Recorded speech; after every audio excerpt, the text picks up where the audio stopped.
Hello and welcome back to another blog. দিনটা শুরু করেছিলাম মেয়ের মুখে প্রসাদের দিন। সকালবেলায় রেডি হয়ে বেরিয়ে তারপর ভিডিও স্টার্ট করার সময় হয়েছে। সকালে খুব তাড়াহুড়োর মধ্যে ছিলাম, তার মধ্যে রাস্তায় জ্যাম, তাই কোনো রকমে তাড়াহুড়ো করে পৌঁছানোর একটা ব্যাপার ছিল, কারণ একটার মধ্যে ওর মুখে প্রসাদ করানো ছিল। অনেক এক্সাইটেড ছিলাম এই দিনটা নিয়ে। ফাইনালি যখন হচ্ছে তখন নিজের এক্সাইটমেন্টটা ধরে রাখতে পারছি না। ও কেমনভাবে খাবে, কীরকম সাজাবো, কী করব, একটা আলাদাই আনন্দ ছিল। আর ভিতরে রাস্তা আছে, আমাদের ভিউটাও অসাধারণ পাচ্ছিলাম, তাই সেগুলোও রাখলাম তোমাদের সামনে। দেখতে দেখতে পৌঁছেও গেছি এই যে চাকলা মন্দির। মন্দিরে ঢুকে দুটো ছোট্ট ক্লিপই নিয়েছিলাম, বেশি নেওয়ার সময় হয়নি, কারণ একটার মধ্যে যে প্রসাদ দেওয়ার ব্যবস্থাটা ওটা করতে হবে। শুনেই গেছিলাম ওখানে 1-10 মিনিট পরেই হয়, বাট একটা ঠাকুরমশাইকে রিকোয়েস্ট করতে উনি ভিতর দিয়ে প্রসাদ এনে ওর মুখে দিয়ে সন্দেশ দিয়ে একটা প্রসাদ, মুখে প্রসাদের রিচুয়ালসটা কমপ্লিট করে দেয়। আর এই যে উনি সেটাকে আরাম করে খাচ্ছে, আস্তে আস্তে বসে বসে প্রথম খাচ্ছে কিছু একটা, অন্য কিছু দুধ ছাড়া। তো ওর একটা আলাদা এক্সাইটমেন্ট ছিল। আর এই যে বাড়ির সবাই বসে এবার ওনাকে আমরা রেডি করছি। ওনাকে ফ্রক, চুড়ি, ক্রাউন এগুলোই পরানো হয়েছিল, কারণ ফুলের গয়না করা হয়নি।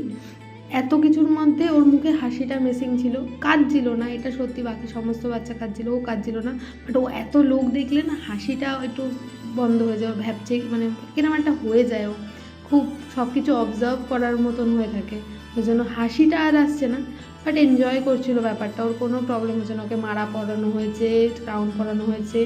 আর চেলিটা যেহেতু নিয়ম ছিল, তাই জন্য আমি ফ্রকের তলে ওটাকে জাস্ট কাটের মতন করে রেখে দিয়েছিলাম, যাতে নিয়মটাও ভঙ্গ না হয়, আবার সৌন্দর্যটাও ভঙ্গ না হয়, দুটোই বজায় থাকে।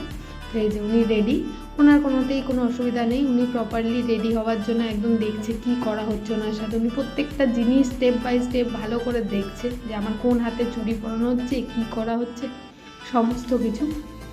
তারপরে এই যে ফাইনালি মালা পরিয়ে উনি প্রপার রেডি, চলে এসছে মুখে প্রসাদের ভোগ, যেটা ঠাকুরমশাই নিজেই হাতে করে নিয়ে এসেছিলো। এবার উনি ফার্স্টে মুখে ছোঁয়াবে। এই সময়গুলো আমি চোখে দেখতে পাচ্ছিলাম না, কারণ কি আমাকে আর আমার হাজব্যান্ডকে বলেছিল উল্টো দিক ঘুরে বসতে, আমরা যেন না দেখি। আমিও ভিডিওতেই প্রথমবার দেখেছি, সবার মুখে শুনছিলাম ও খাচ্ছে। ঠাকুরমশাই তোর মুখে দিয়ে দিয়েছিল, বাট ওর কাকাই যখন আঙুলটা নিয়ে মুখে যাওয়া দিচ্ছে, ও প্রপারলি ওটাকে চেটে চেটে খাওয়ার চেষ্টা করছে। এই ব্যাপারটা যে আমার কি কিউট লেগেছে।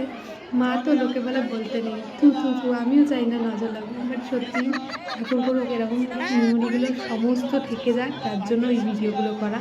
সবাই ওকে আশীর্বাদ করো যেন অনেক বড় হয়, অনেক ভালো হয়। আজকে দেখতে দেখতে 5 মান্থস কমপ্লিট। ফাইনালি মুখে প্রসাদও ডান। তো এবার আমরা বেরিয়ে কিছু ক্লিপিংস নেব। তার আগে সবাইকে যে ভোগের প্রসাদটা ছিল, উনি তো জাস্ট টাচই করেছে, এই যে পুরোটা সবাইকে ডিস্ট্রিবিউট করা, মানে বাড়িতে যারা যারা গেছিলো সবাই একটু একটু করে খাচ্ছিল। আর এই জন্য পাপা আর আমি প্রচণ্ড হ্যাপি যে ফাইনালি ওর মুখের প্রসাদ ডান হয়ে গেছে।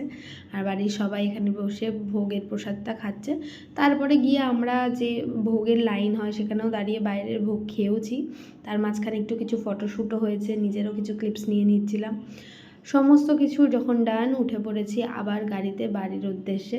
আজকের ভিডিওটা এখানেই শেষ করছি। সবাই জানিও কেমন লাগলো। Bye bye.